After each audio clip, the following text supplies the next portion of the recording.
I know you will come through. Those are the chilling words that prosecutors say Donna Adelson texted her son Charlie. Code, they say, for arranging the murder of FSU law professor Dan Markell. Welcome. Welcome. Welcome. And what's up, STS Nation? That is the COE and I trying to do the same thing at the exact same time, therefore canceling each other out. But you get the idea. That's the beginning of the show. This is Surviving the Survivor, the best show in all of true crime, bringing you the best guests in all of true crime. We are live in Tallahassee, coming to you from the Tallahassee Motor Lodge, sponsoring this show. And just a few moments ago, I was in the Leon County Courthouse and watching all the proceedings of the day. I had the opportunity earlier this morning to text John Singer, who says, I've got a couple things to say. He believes there's a few more nails in Wendy's coffin. Saw Tim Jansen in court. Someone asked me, does Tim go tanning? I said, no, he doesn't go tanning. The guy's a golfer. He's on the golf course every single weekend. And you've got Joe Patudo. So let me bring everyone in here. This is R, the letter R, Timothy Jansen, the famed Tallahassee criminal defense attorney, federal prosecutor, all-around great guy. You've got the law professor, Joe Patudo. It's just two words, law professor, professor emerita, University of Nebraska School of Law. And last but certainly not least, we call him the Brain, John Singer. It's a name I've just given him. The blue-eyed brain. John has the dreamiest blue eyes that you will ever come across. If you guys are fortunate enough to follow him on Instagram, you'll know exactly what I'm talking about. And he was blinded by the light, so I had him turn around so everyone can look deep into those blue eyes. For those who are new to the story, and there are maybe two or three, FSU law professor Dan Markell was murdered in his Tallahassee driveway back in July 18th of 2014, succumbing to his injuries about 13 hours later. And ever since then, there's been a pursuit of justice. The trigger man in life, in prison for life. The Latin Kings gang member, he's the only one that cut a deal. The middle woman in prison, Charlie Adelson. The ex-brother-in-law is in prison for life. Will he testify? We'll ask the panel. Of course, right now, the matriarch, Donna Adelson, is on trial for her life for murder. John Singer, let me start with you because you and I were texting earlier on, just up to this point, and I know you have a day job, so I don't know. I know you're watching, and I know you can do 10 things at once, but what is sort of, in your opinion, right now, of the new information that we've heard, most damning to Donna? To Donna, I think that it's really the regurgitation of the old information we already knew about. There's so much. There's, just starting from recency bias, you had the wiretaps being played today, and of course those are fatal to her. And I heard Joe talking about it earlier, that they know, or they have some inkling that the police are listening to them, or the FBI, and they're talking in code, yet they're so impulsive and they have such impulse control issues that they can't seem to rein it in. So Donna and knows to some degree that someone's listening to her. It may be law enforcement, yet she can't contain herself. She talks about the TV being 5. She talks about it being the 2 of us. So I think with Wendy, there's been a lot of new evidence that's been presented that we were previously unfamiliar with. But with Donna, I don't think there's anything that I've heard per se that's new. It's same old, same old. We knew about them from the 3 prior trials, and just to hear them again being put together so wonderfully with law enforcement on the stand, she's cooked. She's done. We know that. Yeah, and I'll tell you, I'm watching these jurors in real time, and the front row in particular is, they're laser focused. You've got, and don't come at me because I'm not trying to be anti-woman here, but you've got a couple of maybe two women in the back row that are at times a little tuned out. One of them, I believe, is an alternate, but The men in the front row, they are laser focused, and one of those guys is the military guy, the sprinkler guy, and then you've got Mountain Man, and then there's a person to their left who's also. I mean, Tim, you're in the courtroom today, and shout out to your new associate, Michael, great guy. But I mean, what's your take on looking at these jurors firsthand in the courtroom?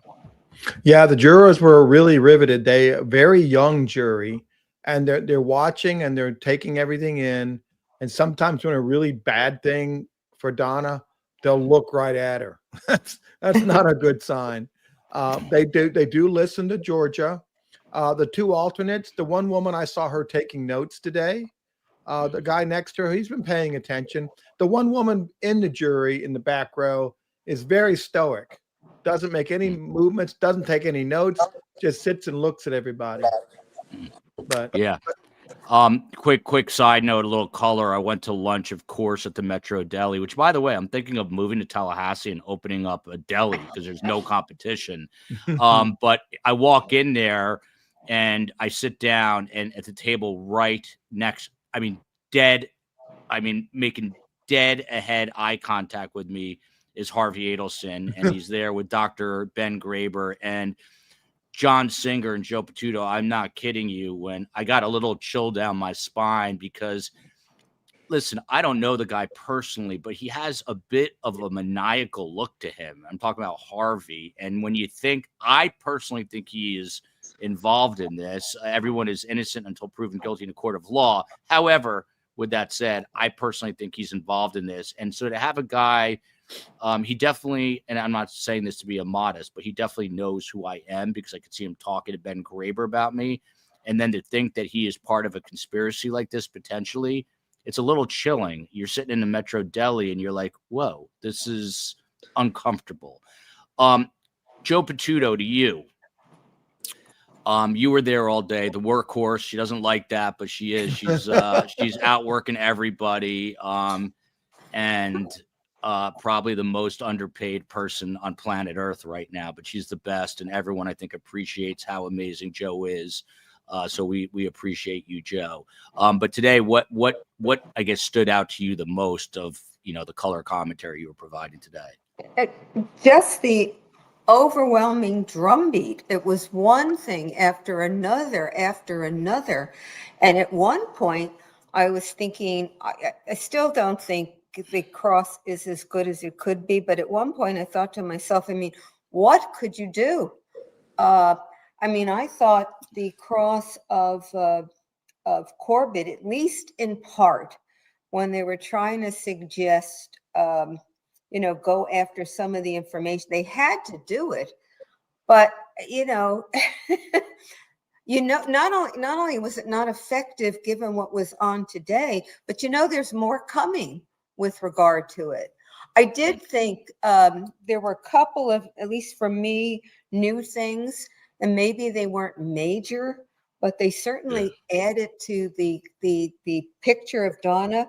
One was the Evite, where she named the two boys 2 weeks before the killing. She's using Adelson as the last name, which to me is just kind of a chilling precursor. And then there was another one with her that I don't think I heard before. Let me see if I can even find it, because I may, in all the overwhelming other things, have just lost it. Yeah, well, Joe, I'm gonna come back to you. Find that because I want to do a whole little thing about that. Captain Rhett Snuggler here. I so appreciate your extensive coverage. LOL to D's mouth drops with Mr. Bump. D looks very calm and very relaxed. Got a chance to say hello. I think Tim and I are actually going to grab dinner with Mr. Bump. Well, maybe then, Joel, I can add the other one now that I found it again, if I don't lose it again.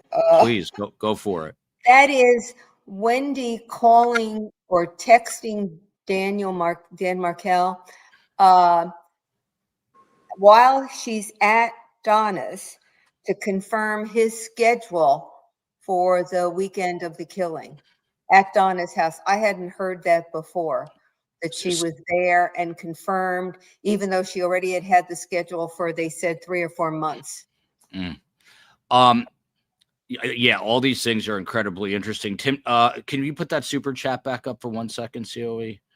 was going to give that one to Tim from Fairy Glam Psychologist. It's clear that the state has more evidence than previously revealed on Wendy, and it was dripping out this morning. But can the state, Tim, use info Wendy discussed on the stand against her as long as they show alternative ways of obtaining it? So what's the deal there? Because everyone's confused about this immunity. Well, it's a Castigar issue, and they have to prove that it was independent of her compelled testimony. And the courts will lean in favor of the witness that's been compelled. But you're right. This trial gave me the same feeling I had when Charlie was trying. There seemed to be a lot of evidence against Donna. This trial is against Donna, but it seems like there's a lot of evidence against Wendy. And the state is really on a roll. They're getting better and better at this trial. They're getting more evidence. Trying to cross Chris Corbett was just a waste of time. Because even when he had to concede a point, he turned it around and still went to just credibility all around. Those calls and those phones, and then I love what Sarah did. She told us she was there in her text message. I'm at your house. I'm outside. Yeah. John Singer, I'm curious. I mean, you're a guy that's in trials very frequently. When you watch Georgia, it's like a drum beat, and Sarah, it's like it's a very specific cadence with it's ba-boom, ba-boom, ba-boom, ba-boom, ba-boom, ba-boom.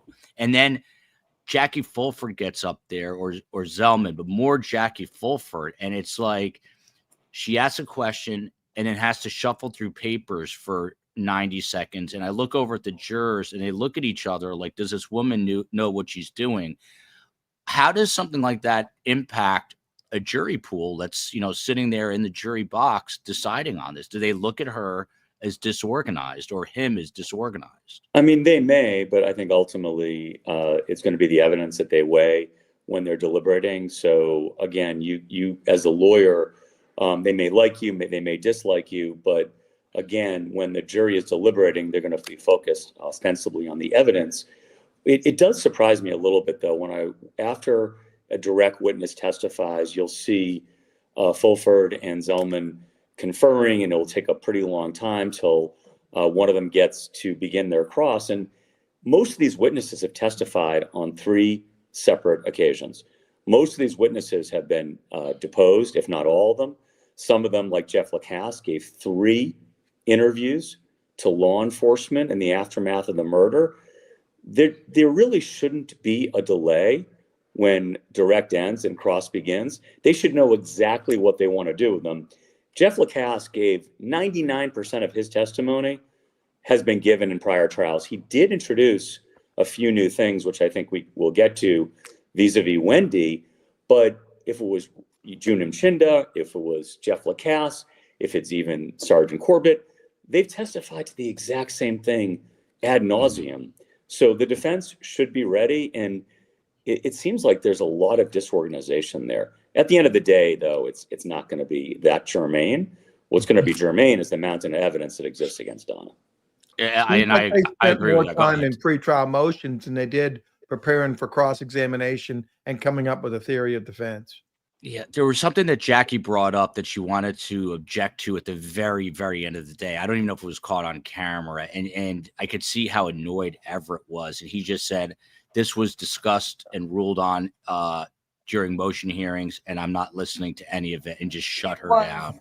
It was apparently an objection that she made sidebar that Georgia Capel, that the evidence was coming in cumulatively. You hear the phone call, you have the transcript, and then Georgia, according to Jackie, Georgia repeats the evidence in the question to Sanford, and that's what she was complaining about, cumulative of evidence on the same point.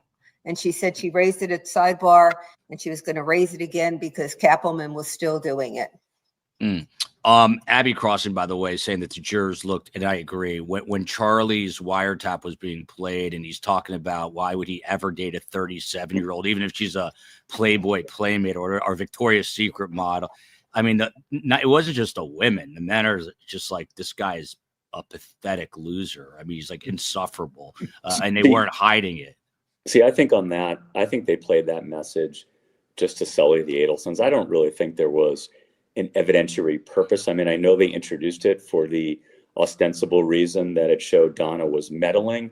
I don't think it's that uncommon, though, for a parent and a sibling to talk about the other siblings' love life, career. Obviously, Donna's level of meddling and intervention were extraordinary and disproportionate to what any of us have probably ever seen.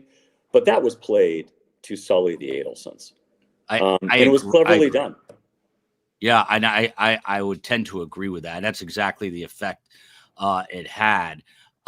Tim Jansen, and then I want to circle back because Singer brought up some interesting points last time that I want to follow up on. But interested watcher, Tim, do you think the jury understood that Wendy had to have listened to Dan's voicemail for her to text back about swimming?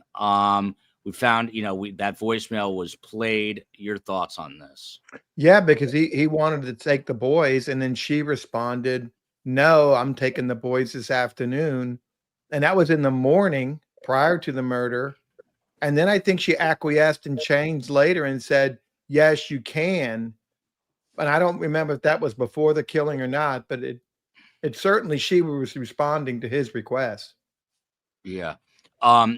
Joe, before I get back to John, what about Donna testifying? It's very hard for some of the interactions for us to hear because the mic levels are kind of low in the gallery.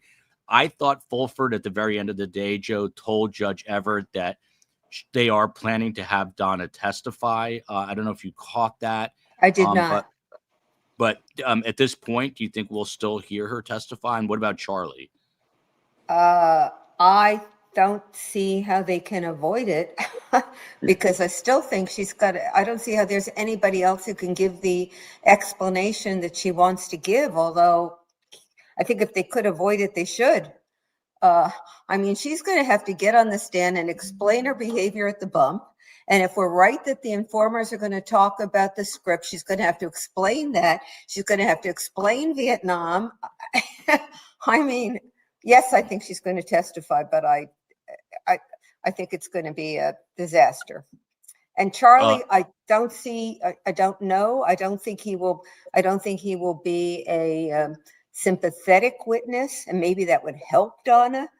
But he's going to describe that double extortion theory. He has to. He can't say I did it.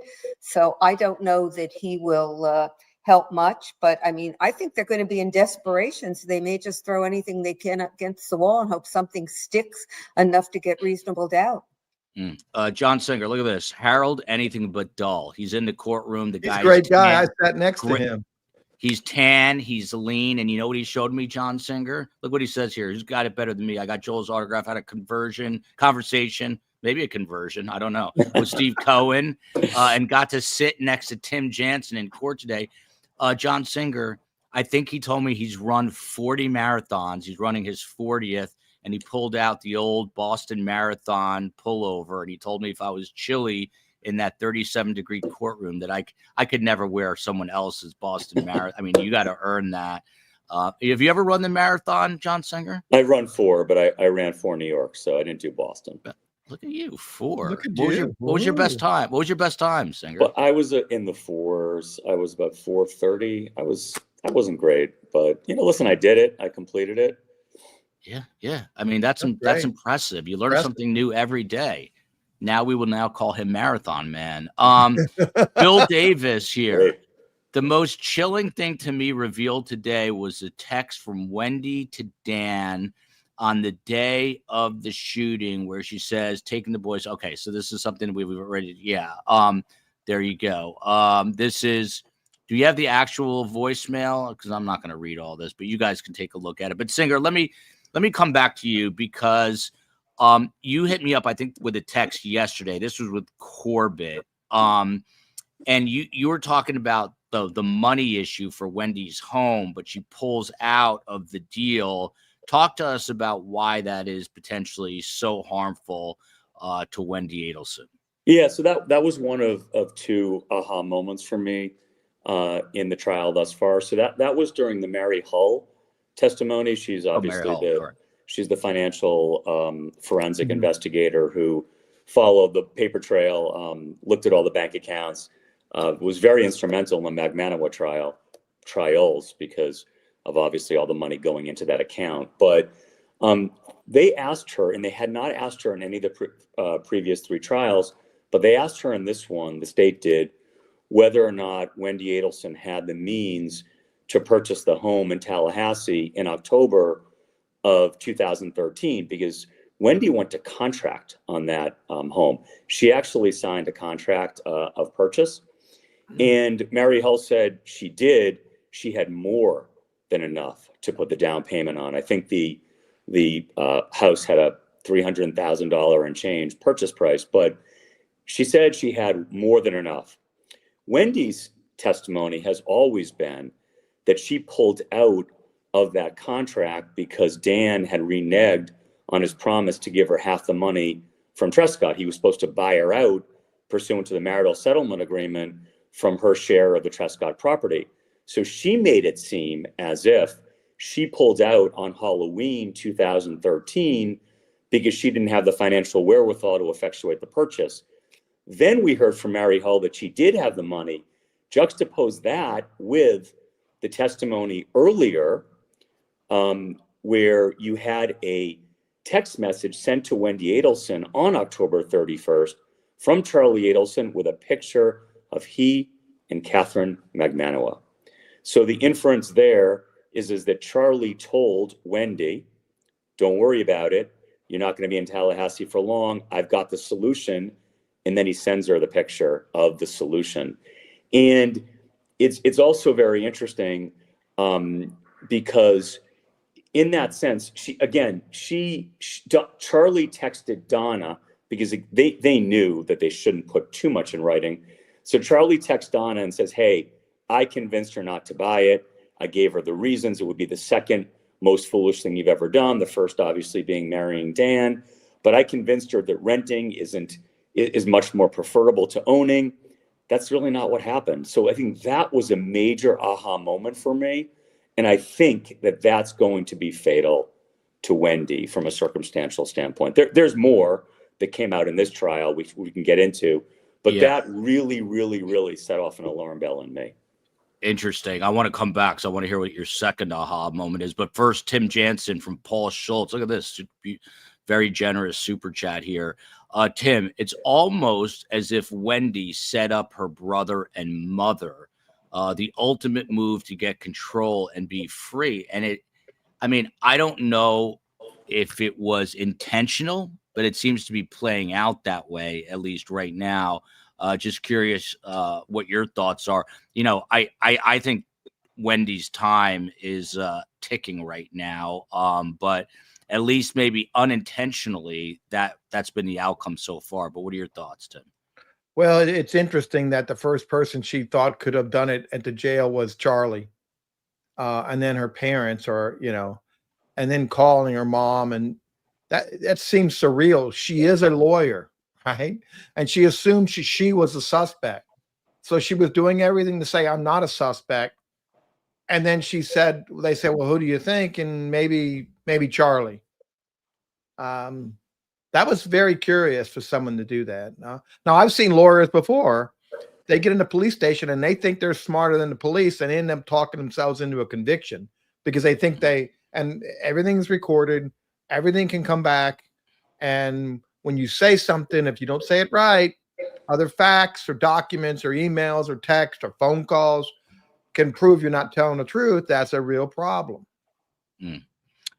Joe Patudo, thanks for that, Tim. Ida Shaw here, super chat. Thank you, guys are being incredibly generous. Thank you.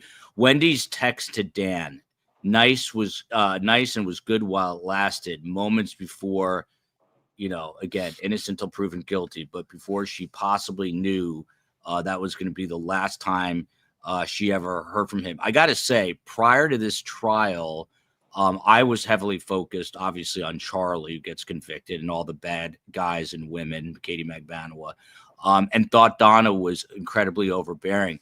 But being in the courtroom now, I'm just seeing this whole family through a different lens. And I don't know what other word to use other than depraved and evil. Like they really, that look that I got from Harvey today, I'm not trying to like, again, be hyperbolic or any, but there's something off, very off with this family. So just curious, Joe, if you're picking up the same sort of vibes at home doing the color commentary.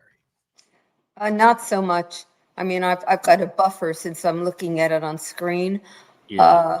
But I do think clearly the family is not like any family I've ever met, to put it mildly. And I do think that comment, the last text, really did have a double meaning to it. I mean, she's responding saying, okay, I give up, now we're fighting about whether I can have them or you're going to take them swimming. But you also, that comment was right. You could also read it as her comment to him, it's over. Whether she meant it that way, you certainly could read it that way. But I said before, the idea that you have a problem and your solution is to kill somebody, like it's nothing. And then you talk to someone and say, do you know somebody who can kill someone? And she says, sure, like it's nothing.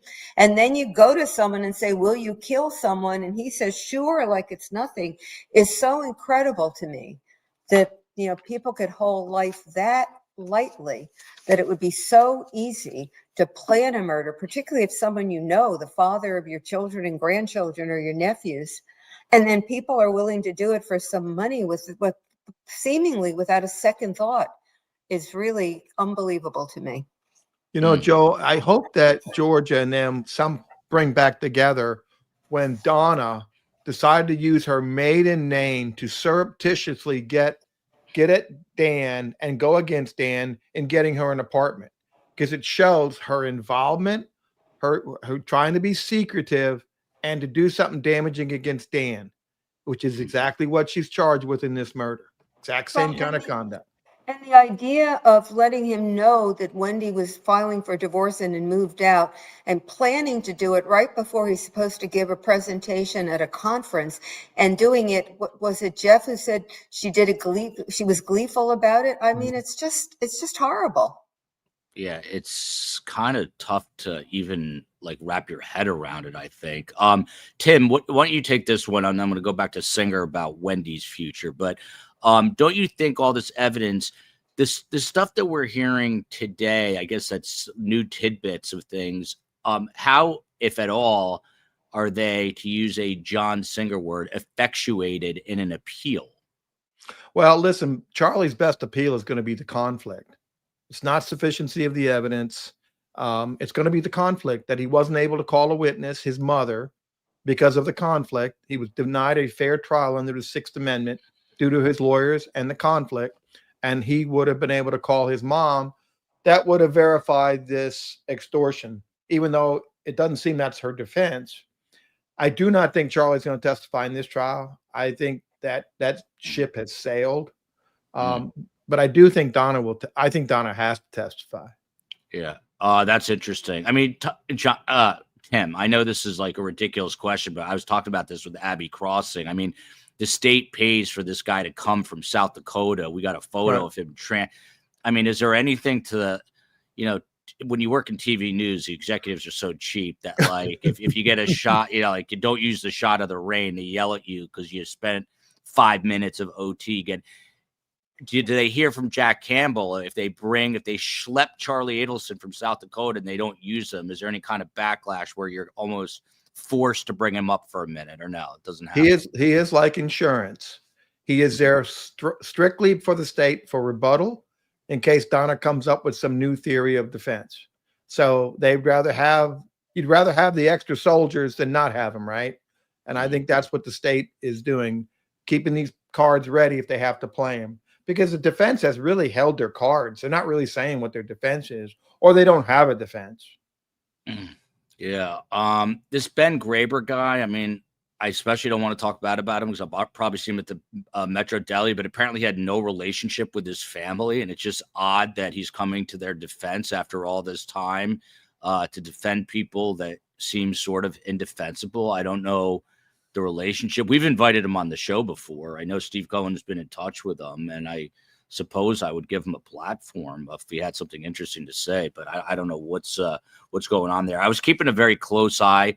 Harvey, as far as I could tell, wasn't doing much of anything. And then the other day, again, I've told the story, John Lauro gave him essentially a notepad. But today he was, I mean, John Singer, when they were playing the wiretaps, he's left-handed, you know, he's sitting there and he's taking quite a bit of notes during the wiretaps. If you had to guess, what do you think he's jotting down there? I mean, yeah, what do you think what's going through his mind that he's taking notes on? I have no idea. I can't imagine he hasn't heard all these wiretaps before. We know they watched Charlie's trial intently because we heard the jailhouse calls, as insufferable as they were. And we know that they thought Charlie was going to be found not guilty. We know that they've been following this case very, very meticulously since the probable cause affidavit came out in 2016, naming Charlie as a co-conspirator. So I have no idea. They've heard these wiretaps on numerous occasions. But one thing, the other thing, if you wanted me to address on Wendy, the other aha moment, if you will. Yes, please.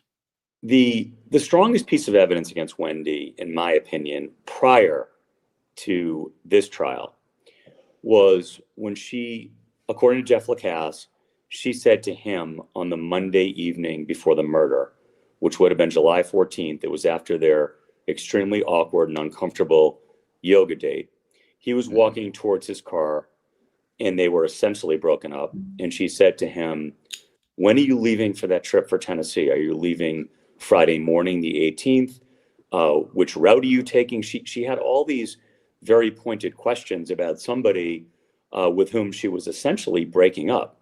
He found that to be very, very curious. So that, combined with going to the crime scene, that was obviously damning. What we learned in this trial, though, and again, Jeff Lacasse has testified 3 prior occasions. He's also given 3 separate police interviews, which are in the public domain, so I've heard them. I don't remember him ever saying, though, and I could be wrong, but until this trial, he said that the only other time that he was going out of state in the entirety of 2018, aside from the day of the murder, and he actually left the night before, as we know, was on June 4th. That was also the day, of course, that the killers made their first trip to Tallahassee, the trip to scope out Dan Markell that didn't result in a murder taking place. But he was supposed to go away that same day. And they rented, the killers did, before the speeding ticket, which resulted in a new car being rented. The first car they rented was a Nissan Sentra. Jeff Lacasse drove a Nissan Sentra. That, to me, points so squarely at Wendy. And it was just an aha moment for me. I don't know if we had heard that from Jeff Lacasse before. I can't recall it. Yeah. But that's damning. Yeah. And also, I mean, John, just to add to that, I mean, no one else knows either Lacasse or Dan's schedule other than Wendy to arrange these things. I mean, she is the keeper of the schedules, right? So yeah, I mean, in furtherance of that point, obviously, they introduced today an email that we've never seen before, where the day after Harvey's birthday party, so his party was on the 5th, on the 6th, she emailed Dan Markell from the Icon, where her parents were living, and said, "Just want to make sure that, you know, you have the boys July 14th to 18th, but I get them on Wednesday the 16th.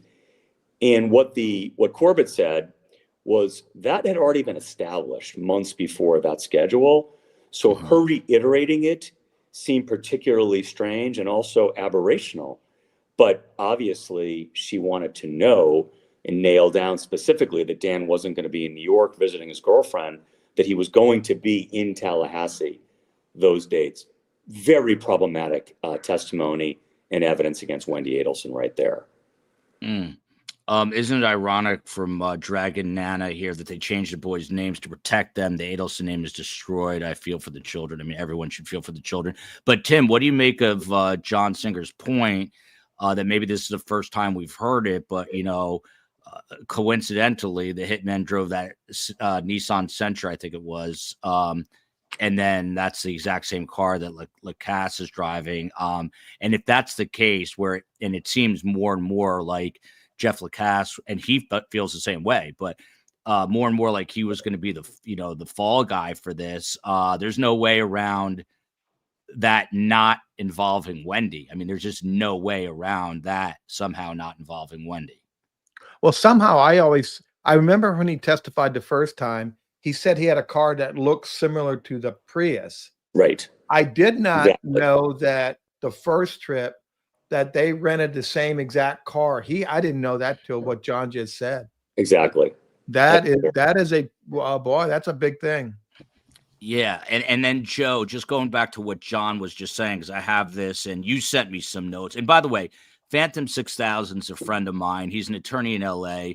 And I saw a super chat from him. And I know you said you're not really in agreement with the panel over the last couple of days. So Phantom, shoot us a comment. I'm just curious if you think that there are people who think that the defense is doing a decent job up to this point. I don't see it inside the courtroom, but this is not the kind of place where, I'm just going to feed a singular narrative. So I'm curious, just if you do think the defense is doing a good job, let us know why. I mean, Joe Patuto, one of the reasons I think maybe they're, somewhat intelligent is that I was going to ask you something totally different, but, they have not mentioned the word extortion, which is very conspicuously absent, but maybe that's a very smart move because now it's playing into their anybody but Donna defense, which is really what it is.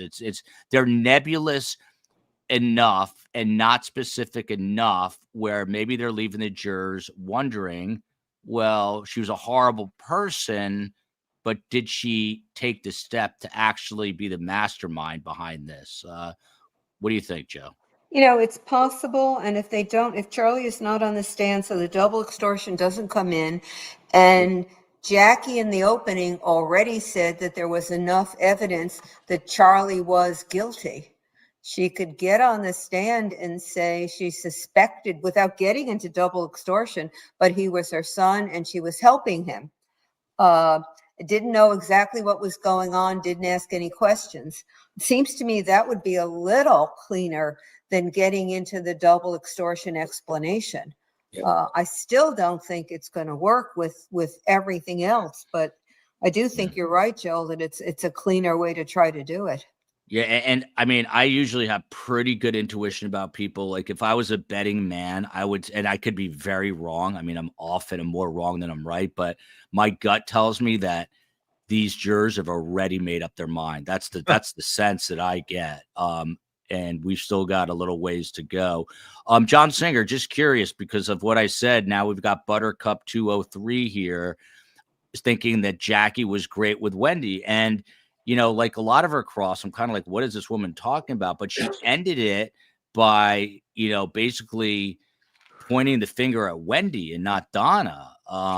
And I don't know. Did you think it was effective? No. And it reminds me when out of law school, out of Georgetown, I went to a big law firm and I had a wonderful mentor who was a really preeminent and well-known lawyer in the U.S.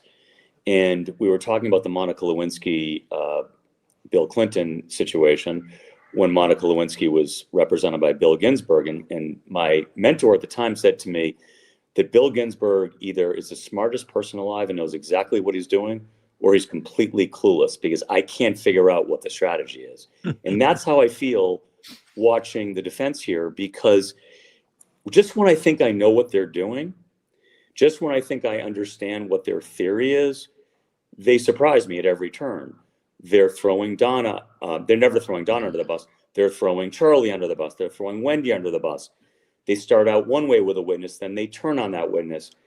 They have so little to work with, so you have to feel somewhat for them because the deck is so clearly stacked against Donna, and they have such little to go on with all this evidence against her. But they're not doing themselves any favors. I think that Jackie, she knows the case. She has her dates right. She has her facts straight. but her delivery, I think, is very off-putting. I don't think she's doing any favors to Donna by the way she conducts herself. I don't think she has a likable personality. I think, again, I wasn't in the courtroom. I think Dan was more likable than her. He for sure was. I'll say Josh Zellman is a very affable, nice guy. Like, he waved to all of us today and said, have a good night. But Joe Patuto, I mean, to John Singer's point just now, you've got Sergeant Chris Corbett. He's dropping some bombs on Wendy and even Harvey. He's a digital forensics guy. He's the one witness who takes the time to really acknowledge it. Every answer, he looks at the jurors. You could just tell he's a nice guy. And then Jackie gets up there and is super confrontational, antagonistic to somebody that the jurors clearly like. I mean, just why she doesn't have to be that way. You think it's a personality issue or what's happening?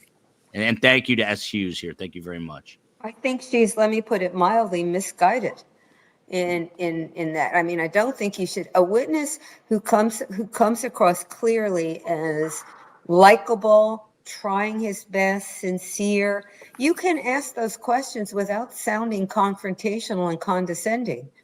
And to do it that way, I just think is off-putting. So I agree with you. I don't know what she's doing, and I would say amen to John. I don't know what the defense is doing. I agree completely. They start in one direction, and then they do something that seems to be contradictory to where I thought they were trying to build the case. I have no clue. Yeah, and that's coming from a law professor that teaches this. But Tim Jansen from Patches, so close to Peaches, Patches, doesn't this defense strategy, Tim Jansen, presuppose that the jury does not understand the law of conspiracy, which is going to be made very clear in jury instructions? So, I had this conversation last night, and the concern is, the instruction about beyond a reasonable doubt. Like, can you actually pin Donna beyond a reasonable doubt? But it also, the same thing goes for this conspiracy issue. So I guess, how important are those jury instructions at the end, Tim? And what sort of input, if any, will Georgia and then on the flip side, the defense have in curating those instructions for the jurors?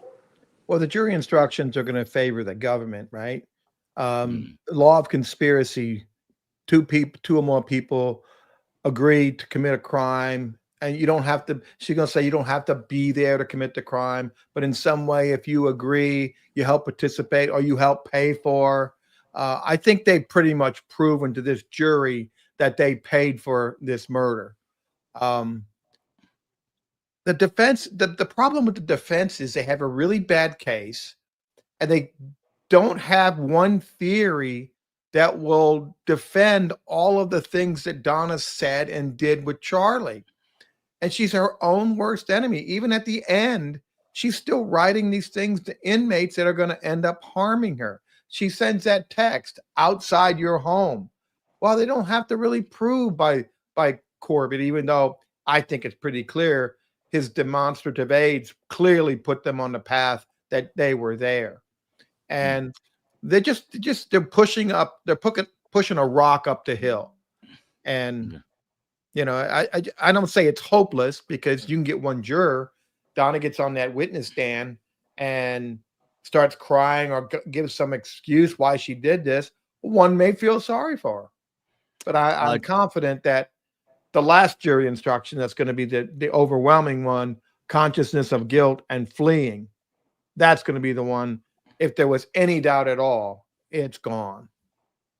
You see that John Singer has employees working for him after hours at his place in Manhattan. That's how I think that's his daughter. Those are his daughters. Too. Yeah. His daughters. Yeah. By the way, his daughters is a sweetheart. John Singer posts about his kids nonstop. Singer's a great dad, constantly involved with their athletics, and now he's making sure that there we go.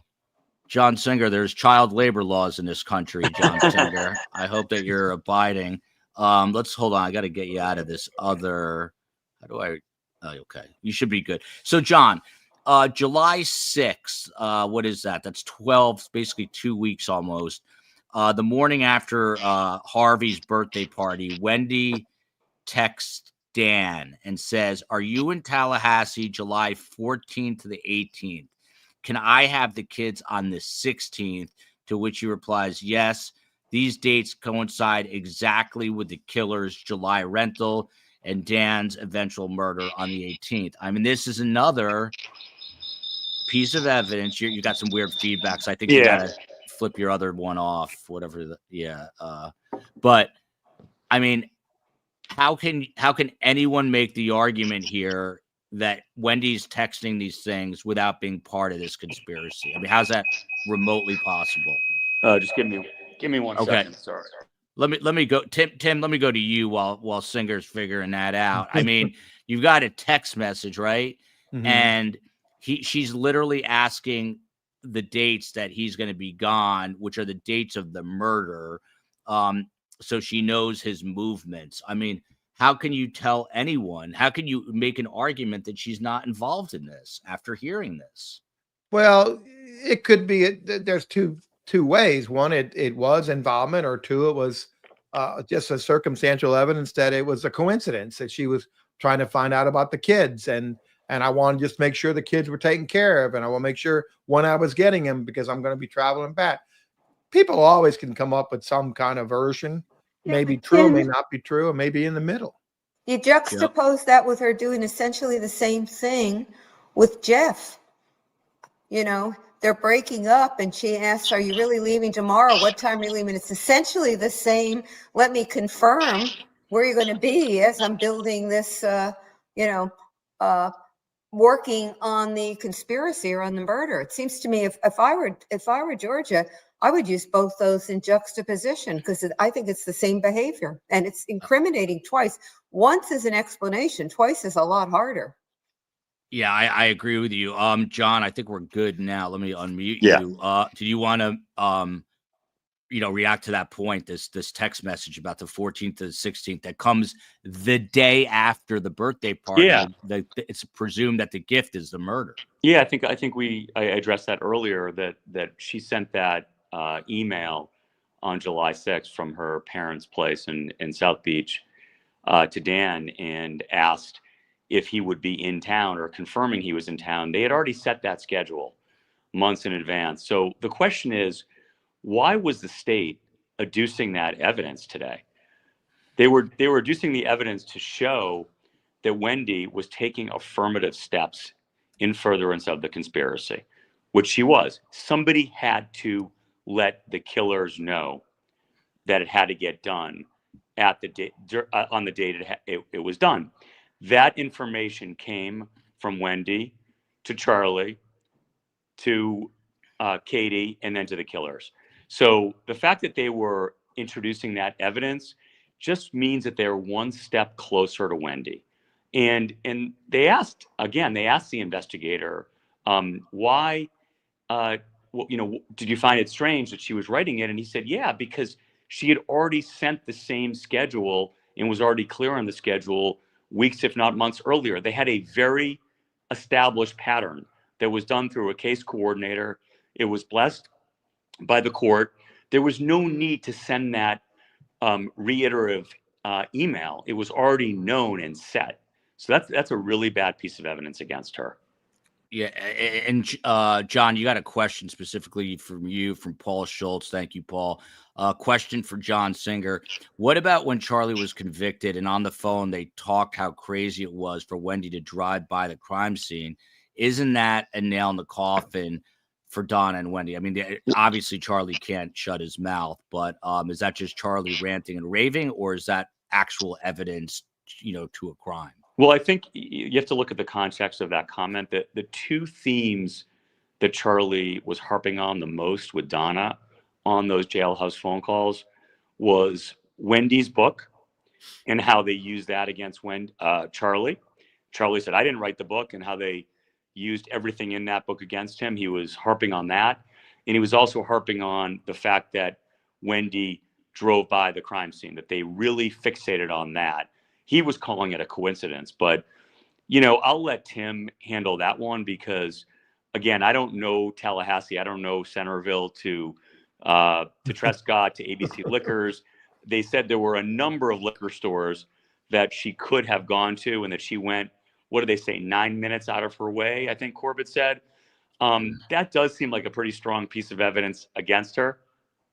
Yeah, really I mean, John, if you're walking home from work and your building's got crime scene tape around it, are you calling, to check on your kids? Are you calling your ex? I know you have a regular wife, but if you have an ex-wife, are you calling? I mean, your ex-wife. I mean, they do none of this. They don't do any of these things. They asked her in a very soft way during her 6-hour police interrogation what she did that day, and she said that she drove by, she saw yellow tape, and Detective Isom asked, why didn't you, or did you call the preschool? And not in an accusatory way. And she said a couple of things. She said, number one, Dan had the kids that morning. I assume if they had not made it to Creative Preschool, I would have received a phone call from the preschool. And secondly, she said that the yellow police tape, in her view, was probably the result of a tree falling, because in Tallahassee in the summertime, there's a lot of thunderstorms and trees down and power outages. And that's what she attributed the yellow police tape to. So she had at her ready reasons as to why she didn't call the school or call Dan to check and see if everything was okay at Trescott. Again, you can make what you want of those responses, but that's her story, and that's what she gave to Detective Isom on the 18th when she got picked up. And I've been here for 2 weeks in the summer. I haven't seen a single tree down. They're all standing up perfectly well. All right, so let's look at this timeline here. By the way, you will not, and if you do, I will give you your money back, even though the show's free, but you're not going to get a better panel than Tim Jansen, Joe Patuto, John Singer. And you've got Tim and Joe doing color commentary. There ain't a law tuber out there, and I will say that very publicly, who can Joe Patuto's the professor. She teaches this. You're going to watch a law tuber over Joe or Tim. You're nuts. You're not going to get any better guests. And that's why our tagline, shockingly, is best guests in true crime, because it ain't just a tagline. It is our reality. So anyway, the point of that is, if you have an index finger or a ring finger, just please hit the like and subscribe button. We've got a Patreon page. And then there's one guy that gets annoyed, so I'm just going to do this to purposely annoy him. I have written a book about my beloved mother who co-hosted last night. It's the most important thing I've ever reported on. Same title as the podcast. It's available on Audible. It's how my mother survived World War II, hidden as a 4.5-year-old little girl in a Catholic school to be reunited with her mother later on, to find out her father was killed in Auschwitz. And it is her take on life. So it's an unbelievable story, not because I wrote it, but because Carm signs the books, and it's an amazing story. But this is the timeline here of the morning of the crime. Joe Patuto, let's go through this real quick and get everybody's reaction. 9:12, Charlie calls Wendy. They don't talk that often, but on the day of the murder, he's calling. 9:13, Dan to Wendy. My day ends at 4:30 under our schedule, and you had them until 5 last week when you had the kids. 9:15, Wendy to Dan, because you needed to food shop. 9:15, Dan to Wendy. Now, keep in mind, if Wendy is part of this, think of how cold and cruel this is. But knowing that this would be the last days alive. Dan to Wendy, you weren't making them available till 5. 9:18 to 9:19, Wendy to Dan. If it was 4:30 last Friday, you should have told me that.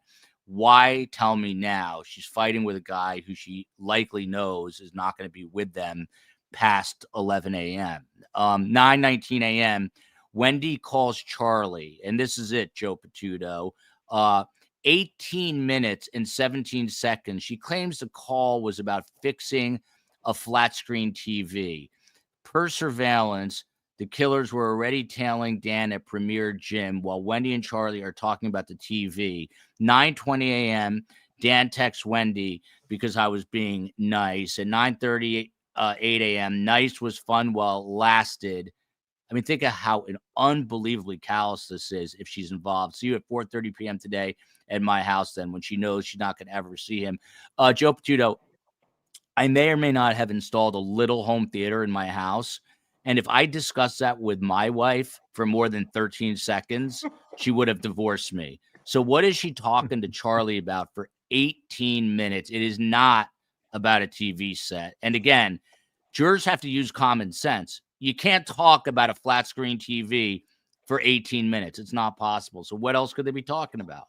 Well, yeah, guess what? They're talking about this is the day of the murder.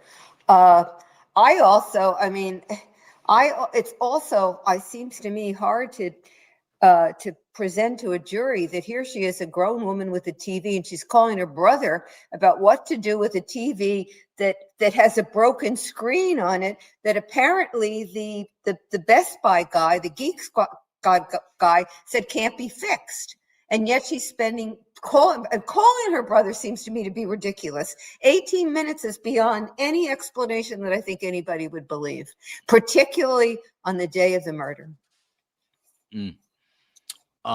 Man, things are definitely heating up. And if I'm Wendy, if I'm Harvey, I think I'm worried. But Tim, this one's for you from Aristotle. Tim Jansen, when Donna is post bump talking in code and said the two of us, she's talking with Charlie. Did you see in the motion, the boys were asked by Dan, who are sunshines, and boys said the two of us.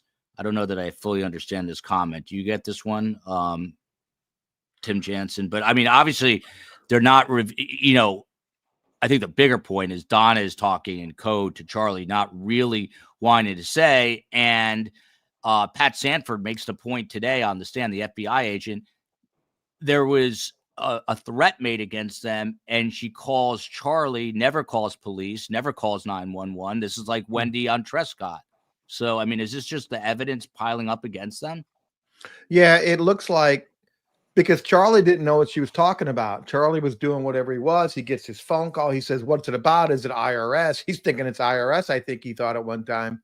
And then she goes, no, it's something else. And she goes, well, what is it? What is it? And she goes, it's got to do with the two of us, right? So you infer, or we have inferred in the past, that meant Charlie and Donna.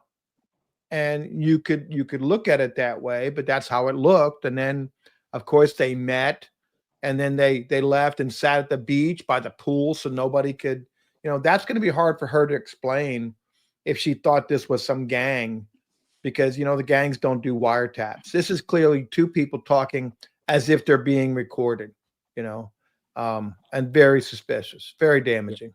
Yeah, and by the way, I had the chance to talk to Mr. Bumpman afterwards. Tim, you're the one that said this to him. I mean, Jackie Fulford got up there and complimented him on his English. He's born in America. Well, he might have been born in Costa Rica, but he grew up here.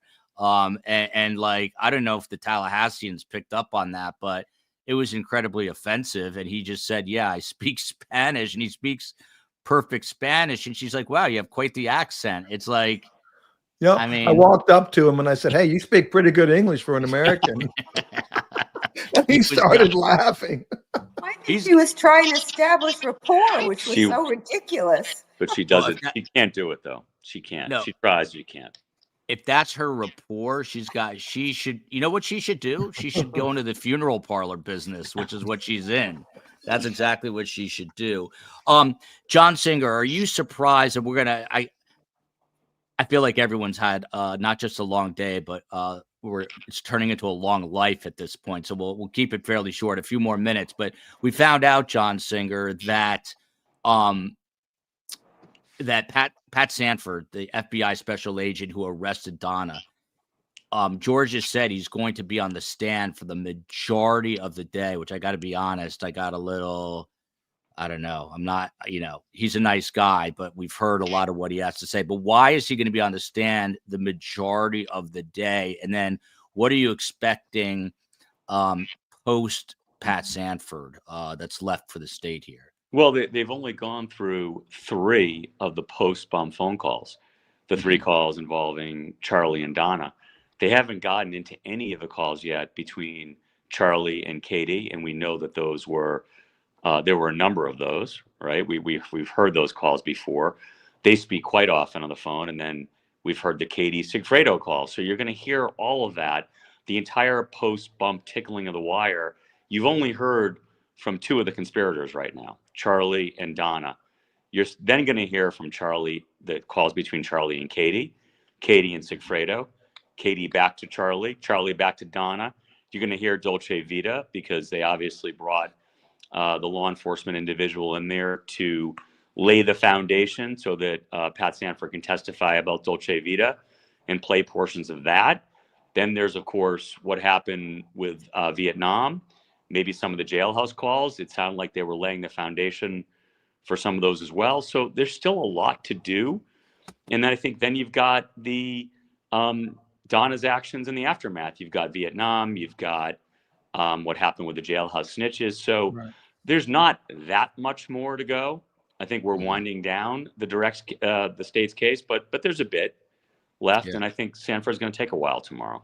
Yeah. And John, I just want to circle back. The last show you were on at the very end, it was kind of an afterthought. But if that quote unquote script for the jailhouse informants turns out to be written by Donna Adelson, I mean, that's got to be what's bigger than a nail. I don't know what's bigger than a nail, but that whatever that is, it's game over, isn't it? It is. I mean, it's just further proof of how she just is her own worst enemy, and how she'll do anything and everything to try to get herself exonerated when there's so much evidence against her. But one thing I did want to raise about the TV, because there was a semi-aha moment today. They showed an email from Wendy, again, one I had not seen before, where she's not talking about, well, she's sort of talking about the TV in question, but she's saying that she's going to cancel her cable, and she's going to, and that was, I think, in July. And again, people do that. It's much more prevalent nowadays to stream and to not have cable. It wasn't as prevalent in 2014, and maybe it was just coincidental. But again, if you know you're going to be leaving Tallahassee in very short order, you're going to start getting your affairs in order. So if you remember from the last trial, Rashbaum, on his cross of Wendy, did a lot of calendar appointments with Wendy about how she had stuff set up for post-murder, that she was planning on having lunches in Tallahassee and having other events. So she couldn't have known about the murder, and there was no plot to murder Dan. But this, again, either she's the unluckiest person in the world, or there's something more to it, that she was canceling her cable because she knew that within 12 days, her ex-husband's going to get murdered, and she's going to have her lifeline to get out of Tallahassee. You know, John, I've been saying for a while that I am wondering, given Donna's predilection for such meticulous detail, whether they waited to do anything with regard to that move until after Dan's death, or whether the state may have found some evidence of prior planning, whether it's Donna checking to see about movers, or the kids' school in Miami and when you have to first register for school, or any of those things. Now, the state may not be able to find any of it, but looking at this case and thinking about Donna in particular, I find it hard to believe that some of those things weren't put in process, that she was willing to wait until the day after the murder, knowing they were going to be moving, and not have done any pre-planning. And that's one example of it, the streaming service. Whenever you talk to law enforcement, they'll tell you there's no such thing as, I mean, there's too many things that are happening for them to just be coincidences. Look at this. This is, I think, the biggest super chat we've maybe ever gotten here from Evan Elizabeth Duke. She's a longtime SCS Nationer. Yeah, well, Red thank apple for Professor Joe. Look at this. An apple for the teacher. I feel like a student in class. I love Joe. We are bowing down to Joe Patuto. And then a super sticker here from Ansley Cud. Thank you so much. Appreciate it. And then look at this. Phantom 6000. Point one, Tom Petty and the Heartbreakers have nothing to work with. Okay. I guess that's Jackie Fulford. Maybe Cochran, as in Johnny, may he rest in peace. If it doesn't fit, you must quit. Could have made it cultural. Found another Furman, Isom Sanford, was in tears watching Rob Adelson as the only Adelson carrying the guilt on his shoulder. I mean, I'm with you on that. So again, Phantom 6000, I wonder if he's got the Kool-Aid as his emoji to, I don't know, to make a point to us. But John Singer, why don't you respond? I mean, by the way, Phantom 6000, I can't say who, but he's an attorney, but he's also, he manages fighters. You know, I'm a huge fight fan. But what do you make of those points from? He's basically saying that Tom Petty and the Heartbreakers got nothing. They got nothing to work with. Is it fair? Do we have to give them some grace, as they say? Yeah, I mean, I don't know how much grace we have to give them, but they have very little with which to work. There's so much evidence. We've all known it since 2019, since at least I knew it since 2019 when I listened to the Over My Dead Body podcast. And it was clear to me, and I think that's what drew so much of us into this case, was the fact that we were all outraged that they indicted the low-hanging fruit, if you will, and the people who are obviously behind this hadn't been brought to justice yet. So, I mean, that dovetails into the fact that Jackie doesn't have a lot to work with. I will echo what the last commenter said, though, about the sadness. I mean, for me, this has always been about interest. I've always been interested in this case. I've always wanted justice for the Markells. I've been outraged that the four Adelsons have gotten away with this. That's slowly unraveling. But Monday was about sadness. And I know I wasn't on the show the last couple of nights, but watching Rob was super sad. And even I felt no sadness or empathy for Wendy, but that was a very different Wendy than what we had seen in the prior three cases. She was incredibly arrogant, very, very aggressive, very, very condescending in those first three trials. This was a beaten down Wendy. And I wonder. You think she was sedated? I don't know if she's sedated, but I wonder what types of discussions she's had with John Lauro. We know that there was no pending warrant when Donna went to the airport, or else Dan Rashbaum would have been in a lot of trouble. There wasn't, but there were conversations clearly between the state and Dan Rashbaum where Dan sensed that Donna could in fact be indicted. And I wonder what types of discussions the state has been having with John Lauro, because with on the one hand, Wendy probably had a lot of sadness and melancholy because her mother is sitting across from her, very different than her brother. This is her mother. Yeah. And there's also the enormity of the situation, how she probably knows that she is in fact next. And it just was a sad, sad, sad day. It really was. Yeah, I mean, it's tragic all the way around. I mean, as much hatred or animus as people have, it's still, that doesn't minimize the tragedy going on here. John Singer, I know we're putting you to work double time, but I think this one's for you. Kristen from Manhattan. Could you provide some examples? And I have just two quick questions and we'll get final thoughts, I promise. But would you provide some examples, John, of Wendy acting in furtherance of these crimes? The commentary has been not enough to arrest Wendy, and I'm trying to understand the tipping point. Yeah, I think that there has been a question from many of us as to whether there is enough evidence to get Wendy. But I think that the affirmative acts, if you want to look at them one by one, again, she didn't pull the trigger. She didn't pay the hitmen. She didn't order the hit, I don't think. But she acted in furtherance of the conspiracy by tipping off the co-conspirators as to when Dan Markell was going to be in town, right? So they had to, again, it goes back to what we said earlier, that knowledge emanated from somewhere. Wendi Adelson had that knowledge. Donna Adelson wouldn't have independently had that knowledge, nor would Charlie have. Only Wendy and the case coordinator knew what the schedule was. So if Wendy tipped off the other co-conspirators as to when Dan was going to be in town, those are acts in furtherance of the conspiracy, in my view. Why do I think, or what were the tipping points? The exact same ones I described earlier.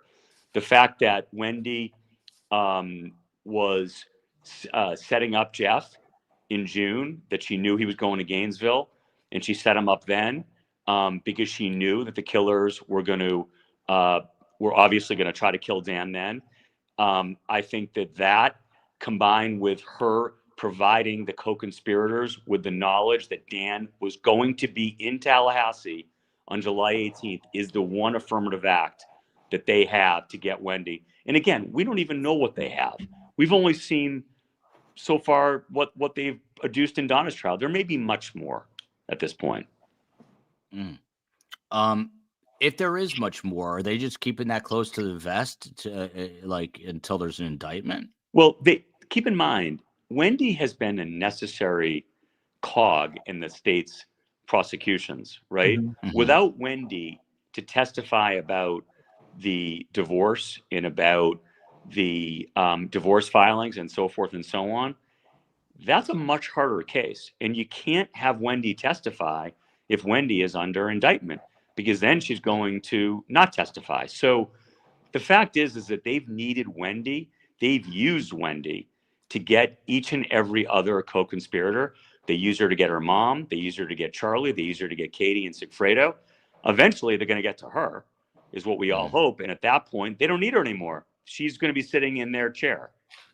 And I can tell you, I was in the gallery, and when Wendy was testifying, she got there a few minutes early, and she came in and put her hand and sat next to her father. He has no one. The defense said we're going to need 2 or 3 rows for the Adelson supporters. It's literally been Harvey alone every day. But anyway, Wendy comes in, and she's got an entourage, but she comes in alone and sits right next to her dad and puts her hand on his wrist. And Harvey kind of just always looked straight ahead. There was no like warmth from a father where he caresses her arm or say, how are you? But immediately John Lauro, her attorney, came in and said, you've got to sit over here. And they separated them. And there's a chance that Wendy might never see her mom again. We don't know. It's really tragic. Phantom 6000's back here. Rashbaum and his firm were happy to move on, spending their time on Logan Paul. I didn't even know that. And his now wife, including against Coffeezilla until these are fighters. So this is Phantom 6000's world. But Tim Jansen, let me bring up one other thing. It's anybody but Donna. And we got to roll, Joel. We're out of here in a minute. But let me just go over something real quick. So Harvey, this is according to Chris Corbett. Harvey calls the house from his cell the same time period that Charlie kept calling the landline. So Chris Corbett essentially was making the point that it was clear that it was Donna that Charlie was calling because they're trying to make it seem nebulous so that they don't know who's calling. Was it Harvey? Was it Donna? But Chris Corbett was essentially able. Oh my God, is that my hotel that he's staying at? That's Harvey, by the way. No, that's not your hotel. Oh, okay, good. That's the hotel right across from the federal courthouse. You've been saying your hotel has rats. That doesn't look like one that has rats in it. No, that's not. Yeah, I don't know what's going on. It looks similar though. But anyway, that's Harvey in the wild, as the COE says. But Tim, Chris Corbett is essentially able to say Charlie's calling Donna specifically. He's not calling Harvey because Harvey's calling them. So I mean, how important? It's minor, but that's kind of big, isn't it? It is big, and I think he was able to show, not through testimony but through the phone calls and data, what these people were doing. You can't contradict it, and it shows a clear pattern, and it shows also that Corbett did painstakingly. He drove the route, right? And when they were asking him, did he check the construction? When I looked at the jurors, they were like, come on, dude, are you really asking these questions? I mean, it got nonsensical because it looked like that Corbett did a lot to try to get the true picture of what happened, the time, and he had a lot of credibility. Yeah. Tim Jansen, we're going to wrap it up right now. When does this case go to the defense? How long does the defense last? When does it go to the jurors? Well, I think the state probably is going to take tomorrow's Thursday, right? Yeah. They're probably going to take Thursday and Friday. And then I guess Mondays is a holiday, right? Monday's so Labor then you Day. got Tuesday, Wednesday, Thursday, maybe next Friday, closing arguments. Really? Joe Patuto, you think how long a defense does the defense put on? They said 4 to 6 days, but I can't imagine them putting anyone on besides Donna. I don't believe it'll be 4 to 6 days. They do have a digital forensics expert as one of their witnesses. And the only thing I can imagine is this expert might be able to confront something or another of what Corbett said. I don't believe it's going to happen, but that's at least a potential. Otherwise, I don't know what they'll be putting on. They've got a lot of witnesses on their list, but I don't see anybody there that, from my perspective, will help. I don't think there is anything they can do. Yeah. I've got a tricky job because Joe Patuto and Tim Jansen could not be doing more amazing work as is John Singer with his commentary. However, I met two trial attorneys, both from Tallahassee, one who argued before Jackie Fulford when she was a judge, and both were asking to come on the show. They watched the show, they love the show, and they both say they've got a lot to say. And so does Jared Ross, who's friends with both of them. So I am thinking that if you guys are down for that, and if Tim and Joe need a night off tomorrow, we'll bring in two brand new perspectives, trial lawyers here in Tallahassee. I'll run it by Tim and Joe off air, but I thought I would mention that. And Jared Ross as well, who's returning from a business trip. The last word tonight goes to John Singer. John Singer, I can't imagine besides Donna and, maybe a digital forensic expert and a handwriting expert, who else the defense would have. I think the state wraps up by Friday.